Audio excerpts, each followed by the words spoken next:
Hello everyone, Eric Watson here, freelance writer, player of games, writer, voice recorder of videos, and tabletop role-playing aficionado. We recently wrapped up a 2-year-long 86-session campaign of Tomb of Annihilation. All 86 sessions were live-streamed here on my YouTube channel. In addition, you'll find live-streamed Crafting Annihilation episodes, in which I built, wrote, and prepared for our session each week. However, just in case you don't have dozens, if not hundreds of hours to watch all of these videos, you can watch this video in which I condense everything I learned about Tomb of Annihilation into a list of top 10 tips. So, tip number 1. Give your players personal quests in Chult. One of the most effective storytelling tactics I used for this campaign was to give each of my player characters a personal quest that was associated with Chult. If you have a PC with a backstory steeped in Waterdeep, for example, that's not going to do you any good here. Everyone should have a personal motivation for going to Chult, regardless of the death curse, although you could certainly work in the death curse into their backstory. For example, one of my players was hired by Zendala to find Artist Kimber, last seen in Chult, while another was best friends with Hugh Hackenstone, who, of course, requested help with a recent mine acquisition.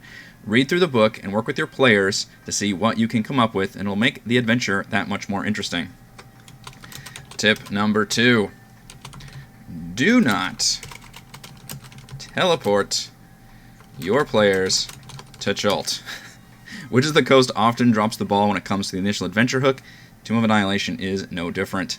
In the book, the players are hired by a retired adventurer to go to Chult and stop the death curse that's slowly killing her, and she offers to teleport the players directly to Port Nyanzaru, but Chult is a very remote location, and the journey could make for a fun, low-level introduction. In my game, the player characters all had personal reasons for going to Chult, see tip number 1, and I introduced the Death Curse main quest via an NPC, Undril, who was in the book. She was on the boat they had coincidentally chartered together.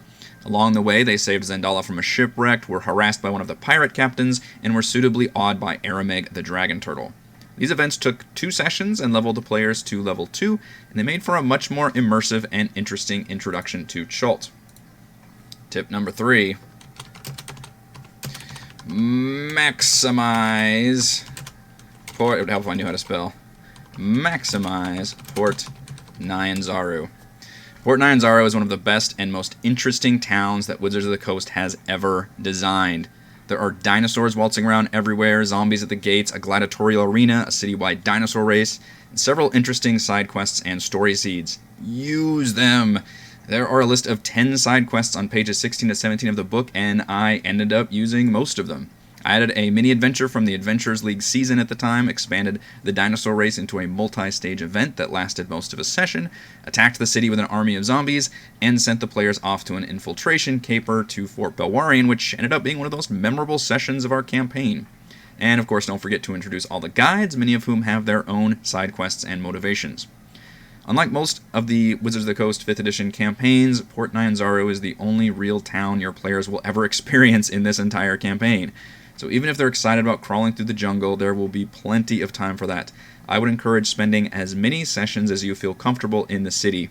Not including the jaunt to Fort Belwarian, we spent 5 full sessions in Port Nyanzaru and leveled up to 3 before truly stepping foot in the jungle for the first time.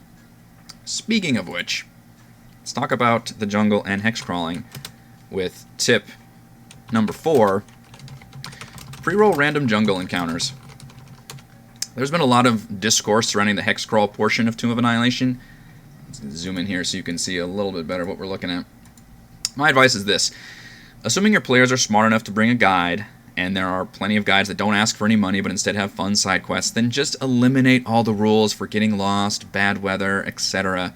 The jungle is huge, and you will spend more than enough time there without getting turned around, which will quickly lead to tedious frustration. There are a lot of fun and interesting encounters in the jungle, including those tailored to swamp or river travel. Your campaign will flow much better if you pre-roll and prepare these encounters ahead of time. You should average around 1 encounter a day, which is 1 encounter per hex, which as you can see here is a lot. But remember that not all encounters should be combat related.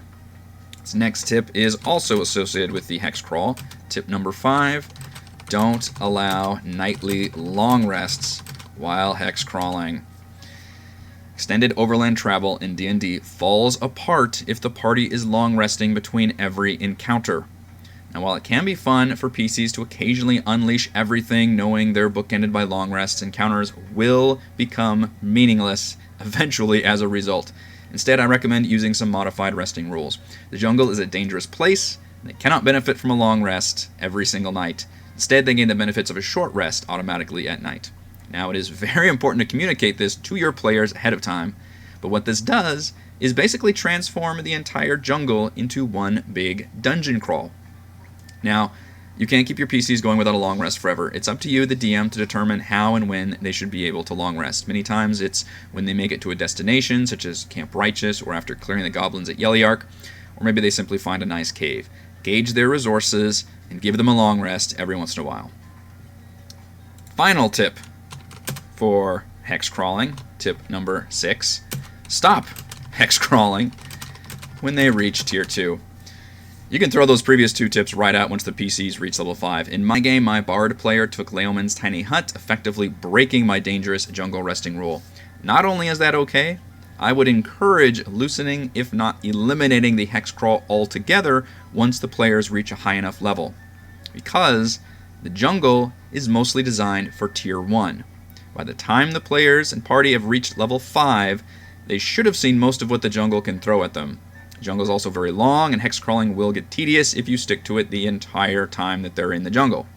For reference, using milestone XP, my party reached level 5 at session 31 after visiting most of the locations. Now, as you can see on this map, I also condensed the jungle to make many of these locations, such as Dungrunglung and the Wreck of the Star Goddess, a lot closer together, specifically surrounding the Aldani Basin, which is where our players explored in this campaign, and that helped reduce travel times, which also reduced the encounters. So not only did I reduce all those times for encounters when we were in tier 1, but when we reached tier 2, it was a lot easier to just kind of do a montage travel system. And you can still talk about all the dangers and things your party have come across, but now they can rest safely, and it's just not a big deal. You can use 1 or 2 still for fun, or if you have something specific you want to show off, like for example the Red Wizards or something, then do that. But just random encounters, think about dropping them all together. In our campaign also, we ended up not going all the way down to Omu via the jungle, as you can see here.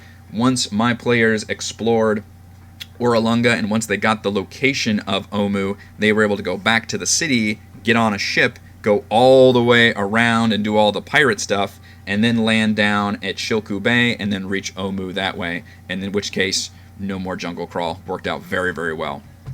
Tip number 7. Use your villains.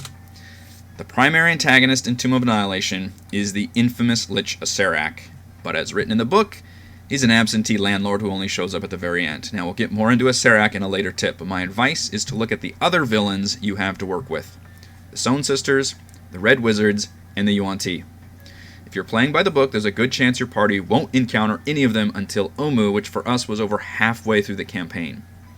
So my advice is to place these villains and their forces throughout the jungle and or at certain locations to tease their presence. So, for example, I changed Oralunga into an old Yuan-Ti temple, straight dungeon crawl, where the forces of Rosnisi were trying to capture the Oracle. And meanwhile, the Stone Sisters were harassing my party constantly via nightmare hauntings out in the jungle, and later they were able to unleash a steel predator to hunt them down. By the time your players meet these villains and the leaders of these factions, they should have plenty of motivation to take them out. Tip number 8.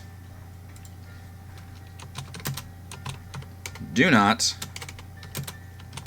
run the Fane of the Night Serpent as a standard dungeon crawl. I repeat, do not run the Fane of the Night Serpent as a standard dungeon crawl. There's a lot of interesting politics and NPCs in the Yuan-Ti dungeon.